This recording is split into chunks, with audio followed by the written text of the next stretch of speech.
A couple of years ago, I walked into a shoe shop in America, and I saw a tall African-American man standing in the middle of the shoe store, holding a pair of sneakers, speaking to no one in particular. "I like these running shoes. They'd go really well with my green running shorts," he was saying. Then he put them back on the shelf, and he picked up another pair of shoes. "These are good running shoes, too. But I ain't needing running shoes," he said, and put them back on the shelf. Then he looked around as if someone might be listening, and he said out loud, "Tomorrow, I goes to court. I need to look good for court. I need court shoes." This week, we begin the month of Elul. In Elul, we prepare ourselves to stand in God's court. From the 1st of Tishrei, Rosh Hashanah, the day we reproclaim Hashem as king, through Yom Kippur 10 days later, Hashem will judge us. Judgment is an assessment intended to motivate us. Judgment keeps us accountable. Blessed are you, Hashem, who prepares the steps of man. We make this bracha every morning. Hamechin mitzadei gaver. We say this blessing with the understanding that Hashem is with us wherever we go. The thing is, if Hashem prepares my steps, then how can it be that He judges me for my steps? We're judged on how we utilize what has been prepared for us. Hashem actually prepares for us the ability to take steps, and then He prepares the roads. It's up to us to actualize the steps along those roads He's prepared. The Hebrew word for man used in this bracha is not Adam, it is gaver. Hamechin mitzadei gaver. The root of the word gaver is gevura, strength. In the blessing, we're appreciating the fact that each person needs to see himself or herself as strong enough to take the steps that Hashem has laid out for us.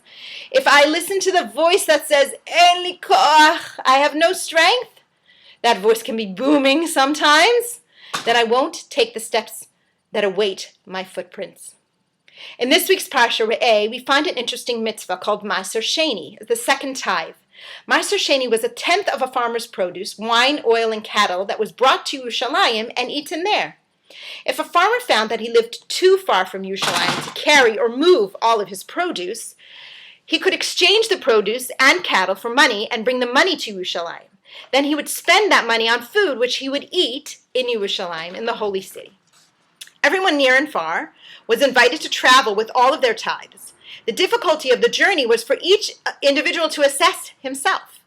There was no distance that was objectively too far. In other words, if a person felt personally it was too much for him to carry all of those things, he had to do something about it. When a person feels motivated, he can carry even a very heavy burden. But when a person feels unmotivated, he can barely carry anything at all. I like the fact that there's a second option here. Sometimes when we honestly assess ourselves, we might sometimes find we're lacking motivation, and carrying our stuff may indeed feel like too much. If this is the case, Hashem is saying, don't chuck the whole mitzvah because it feels heavy. Make an exchange. What feels like the burden can be exchanged for its potential. The potential of what that mitzvah can be. Hold on to that potential and get a move toward a good place. Get to a healthy space. Then the challenge will be to utilize that potential at that later stage. Either way, we need to keep moving to healthy spaces, and either way, we need good shoes. And Hashem is the only one who can judge whether we're doing the best we can, holding on to the potential for a later time, or carrying everything we need right at this moment. It's interesting that shoes are the item of clothing we use to illustrate judgment. We don't say, walk a mile in her dress, or don't judge until you've stood in his pants. Walking in someone's shoes means knowing and feeling what it's like to be someone else with all her strengths, weaknesses, opportunities, and circumstances. Only one can do that with absolute accuracy. Shoes are one item of clothing that must fit well if we are to move in them. Well-fitting shoes represent wearing a lifestyle in which we can move to take the steps that Hashem has prepared for us. The month of Elul is an excellent time to ensure that our footwear suits a lifestyle of movement. In preparation for Hashem's judgment, we want to be moving in the right direction.